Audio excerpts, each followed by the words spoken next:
حضرت سیدنا عمر رضی اللہ تعالی عنہ جلیل القدر ہستی ہیں جنہیں حضور علیہ السلام نے اللہ سے مانگ کے لیا۔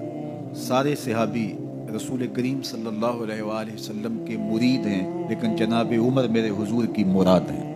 39 لوگ جب اسلام لا چکے، 39 میں شخص حضرت امیر حمزہ رضی اللہ تعالی عنہ تھے، اور ان کا ایمان لانا مسلمانوں کے لیے بہت بڑی ڈھارس اور بہت بڑے حوصلے کا سبب و ذریعہ بنا۔ تو میرے حضور نے ہاتھ اٹھا لیے، کہا اے اللہ، ایک شیر دیا ہے امیر حمزہ، ایک شیر اور عطا کر دے، اب تیری مرضی، عمر بن خطاب دے دے یا عمر بن حشام دے دے۔ حضور دعائیں مانگ رہے ہیں اور یہ ہاتھ میں تلوار لیے غیظ و غضب سے بھرے ہوئے گھر سے نکلتے ہیں کہ بانی اسلام کا چراغ بجھا دینا ہے۔ راستے میں ایک صاحب ملے اور کہا کہ عمر، تیور کوئی اچھے نہیں لگتے، خیر تو ہے، کدھر جا رہے ہو؟ کہا چراغ اسلام بجھانے جا رہا ہوں، یہ روز کا مسئلہ ختم ہونے لگا ہے میرے ہاتھوں۔ مسکرا کے بولے گھر کی خبر تو لو۔ کہا میرے گھر کو کیا ہوا؟ کہا تمہاری بہن فاطمہ بھی نوکر بن گئی ہے رسول اللہ صلی اللہ علیہ وسلم۔ غصے سے بھرے ہوئے اپنی بہن کے گھر کا رخ کرتے ہیں، اندر سے قرآن پڑھنے کی آواز آ رہی ہے، غصہ اور بڑھ جاتا ہے، دروازے کو زور زور سے کھٹکھٹاتے ہیں۔ اہل خانہ سمجھ گئے ماجرا کیا ہے، گرجدار آواز ہے جناب عمر کی، دروازہ کھولو۔ جلدی سے معلم کو چھپا دیا اور بہن آگے بڑھ کے دروازہ کھولا۔ کہا تم سابی ہو گئے ہو، دین چھوڑ دیا تم نے، بتوں کی وفا ترک کر دی اور بے تحاشا مارنا شروع کیا۔ بہن کا سر پھٹ جاتا ہے، خون بہنے لگتا ہے اور یہ مارتے چلے جاتے ہیں۔ فاطمہ بنت خطاب بولی عمر، تم خطاب کے بیٹے ہو، سنو میں بھی خطاب کی بیٹی ہوں، جو ظلم جو جبر کرنا ہے کرو، میں محمد عربی کا دامن نہیں چھوڑوں گی۔ سوچنے پہ مجبور ہو جاتے ہیں وہ کون سی طاقت ہے اس نے بجلیاں بھر دی اس کے اندر۔ کہا جو تم پڑھ رہے تھے مجھے بھی سنا سکتے ہو؟ کہا تمہیں غسل کرنا ہوگا۔ عمر اپنے بدن کو دھو رہے ہیں، میرا رب دل دھو رہا ہے۔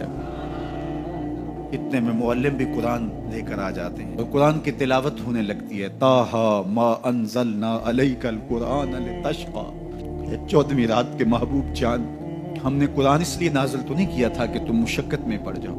بے تاب ہو گئے، کہا عمر کی عمر برباد ہو گئی، مجھے لے چلو حضور کی چوکھٹ پہ۔ تلوار حمائل کی ہے، بہنوئی ساتھ ہیں اور حضور کی بارگاہ میں حاضر ہو رہے ہیں۔ دروازے کے سوراخوں سے دیکھا تو صحابہ تشویش کا اظہار کرنے لگے کہ عمر آ رہا ہے، تلوار حمائل کی ہے، ارادے اچھے نہیں لگتے۔ جناب امیر حمزہ نے کہا دروازہ کھول دو، اچھی نیت سے آیا تو استقبال کریں گے، نیت اچھی نہیں ہے تو اس کی تلوار سے اس کی گردن کاٹ دیں گے۔ حضور کے سامنے جا کے بیٹھ گئے، گلے میں کپڑا ڈالا تھا، حضور نے پکڑ کے کہا عمر، ابھی وقت نہیں آیا کہ تم اسلام لے آؤ؟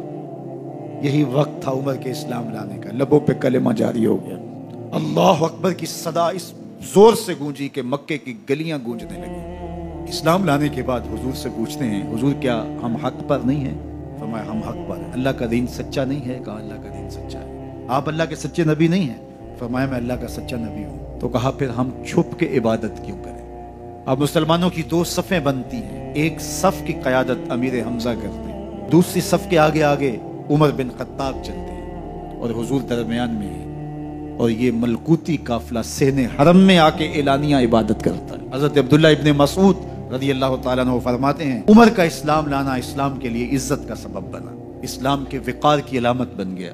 ایک ایک کے دروازے پہ جا کے دروازہ کھٹکھٹا کے کہتے ہیں، وہ تو اور خبر سننے کے لیے بے چین تھے کہ یہ بانی اسلام کی زندگی کا چراغ بجھانے گیا تھا، کوئی خبر لایا ہوگا۔ وہ کہتے ہیں آؤ عمر کدھر آئے ہو؟ کہا تمہیں بتانے آیا ہوں، کمزوروں سے پنجہ آزمائی کرتے رہے ہو، آؤ میرے سے بات کرو، میں محمد عربی کا نوکر بن گیا ہوں۔ اللہ اکبر۔ میرے حضور نے فرمایا جب اچھے لوگوں کا ذکر کرو تو میرے عمر کا ذکر بھی کیا کرو۔ میرے عمر کی زبان پر حق بولتا ہے، سچ بولتا ہے۔ ان الشیطان یفر من ظل عمر، عمر کے سائے کو دیکھ کے شیطان بھاگتا ہے۔ اللہ اکبر۔ اسلام لائے تو زندگی کی ایک ایک سانس اسلام کے لیے وقف کر دی، حضور کا پہرا دیا، حضور کی ناموس کا پہرا دیا، حضور کی شریعت کا پہرا دیا۔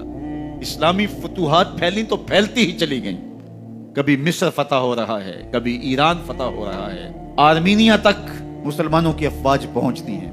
22 لاکھ مربع میل پر حضرت عمر رضی اللہ تعالیٰ عنہ کی سلطنت پھیل جاتی ہے۔ عدل و انصاف کا دورہ ہوتا ہے۔ زمانے نے دیکھا کہ غیر مسلم بھی عدالت میں کھڑا ہے تو اسے خوف نہیں ہوتا تھا کہ میرے سے ناانصافی ہوگی، اس لیے کہ حکومت عمر کی چل رہی ہے۔ وہ بھی مطمئن ہوتا تھا کہ میرے ساتھ